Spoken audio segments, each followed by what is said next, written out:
জয় বাবা লোকনাথ। নমস্কার বন্ধুরা, শুভ ঠাকুরবাড়ির আরেকটি নতুন ভিডিওতে আপনাদের সকলকে জানাই স্বাগতম। আজকের ভিডিওটিতে আমি আপনাদের বাংলার 1431 ও ইংরাজি 2024 সালের শ্রী শ্রী লোকনাথ ব্রহ্মচারী বাবার তিরোধান দিবস ও পুজো কবে পালিত হবে এবং এদিন পুজোর সর্বোত্তম শুভ মুহূর্ত কী রয়েছে সে ব্যাপারে বিস্তারিত তথ্য জানাবো। তবে তার আগে আপনারা যারা এখনও আমার এই চ্যানেলটিকে সাবস্ক্রাইব করেননি তাদের কাছে অনুরোধ রইল আপনারা চ্যানেলটি সাবস্ক্রাইব করবেন এবং পাশে থাকা বেল আইকনটি ক্লিক করে দেবেন। আজও আমরা সমস্যায় পড়লে বাবা লোকনাথের একটি বাণী স্মরণ করি। লোকনাথ বাবা বলে গিয়েছিলেন, রণে বনে জলে জঙ্গলে যখনই বিপদে পড়িবে আমাকে স্মরণ করিও, আমি রক্ষা করিব।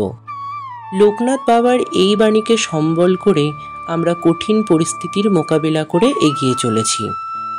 বাবা লোকনাথ শ্রীকৃষ্ণের জন্মতিথি জন্মাষ্টমীতে ইংরেজির 31শে আগস্ট 1730 খ্রিস্টাব্দের আর বাংলার 25শে শ্রাবণ 1137-এ জন্মগ্রহণ করেছিলেন। যশোর জেলার, বর্তমানে পশ্চিমবঙ্গের উত্তর 24 পরগনা জেলার বারাসাত মহকুমার অন্তর্গত চাকলা গ্রামে লোকনাথ বাবার জন্ম হয়েছিল। তার পিতার নাম ছিল রামনারায়ণ ও মায়ের নাম ছিল কমলা দেবী। বাবা লোকনাথ তাদের চতুর্থ সন্তান ছিলেন। এই সময় মাত্র 11 বছর বয়সে তাকে উপনয়ন করিয়ে পাশের গ্রামের ভগবান গাঙ্গুলির হাতে সন্ন্যাস গ্রহণের জন্য তুলে দেওয়া হয়েছিল। তার বাল্যবন্ধু ছিল বেনি মাধব। অনেকেই তাকে শিবের অবতার বলে মনে করেন। এবারে আমরা জেনে নেব বাংলার 1431 ও ইংরাজির 2024 সালের শ্রী শ্রী লোকনাথ বাবার তিরোধান দিবস ও পুজো কবে পালিত হবে। বাংলার 19শে জ্যৈষ্ঠ 1431 ও ইংরেজির 2রা জুন 2024 রবিবার পালিত হবে শ্রী শ্রী লোকনাথ ব্রহ্মচারী বাবার তিরোধান দিবস ও পূজা।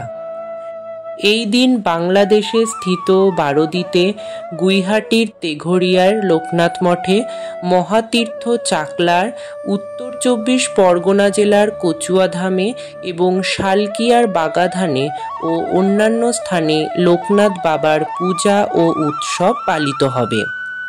এই দিন পুজোর সর্বোত্তম শুভ সময় রয়েছে সকাল 6টা বেজে 43 মিনিট গতে ও বেলা 9টা বেজে 25 মিনিটের মধ্যে এবং পুনরায় 12টা বেজে 6 মিনিট গতে ও দুপুর 2টো বেজে 47 মিনিটের মধ্যে। লোকনাথ বাবা খুব অল্পতেই ভক্তদের ওপর সন্তুষ্ট হয়। এই দিনে প্রত্যেকের বাড়িতেই লোকনাথ বাবার পুজো সম্পূর্ণ হয়। কথিত আছে বাংলাদেশের নারায়ণগঞ্জের বারোদি আশ্রমে তিনি সমাধি নিয়েছিলেন।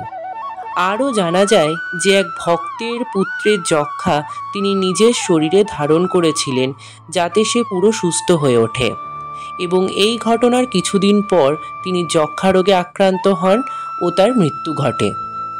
তখন তার বয়স হয়েছিল 160 বছর।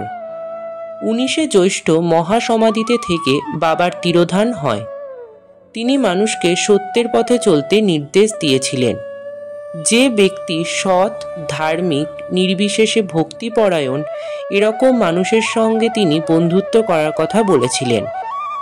19শে জ্যৈষ্ঠ তিনি দেহত্যাগ করার কথাও ঘোষণা করেন। এরপরে বারোদি আশ্রমে প্রচুর ভক্তের আগমন হয়।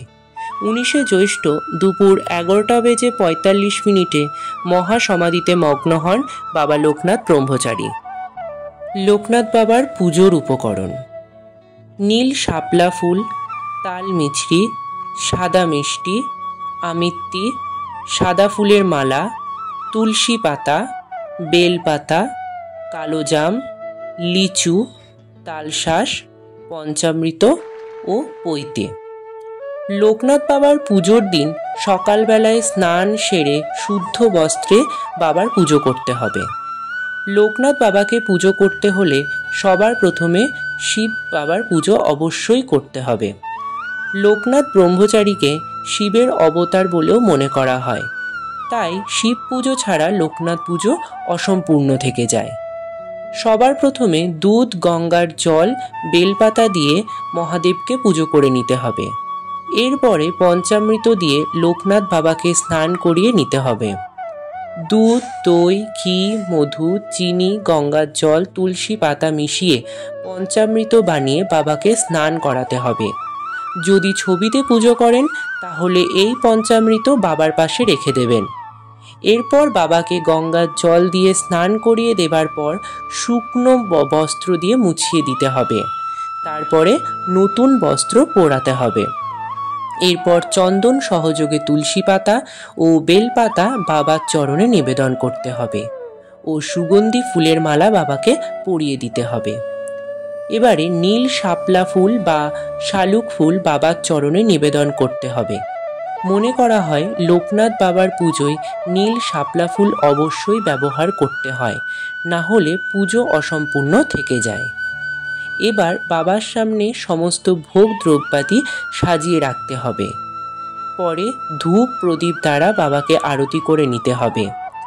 বাবা লোকনাথকে শিবের অবতার বলে মনে করা হয়, তাই বাবা লোকনাথের পুজোয় অবশ্যই বেলপাতা ব্যবহার করবেন।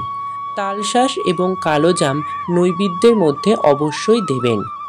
বাবাকে প্রসন্ন করতে হলে তালমিছরি বা মিছরি অবশ্যই নিবেদন করতে ভুলবেন না।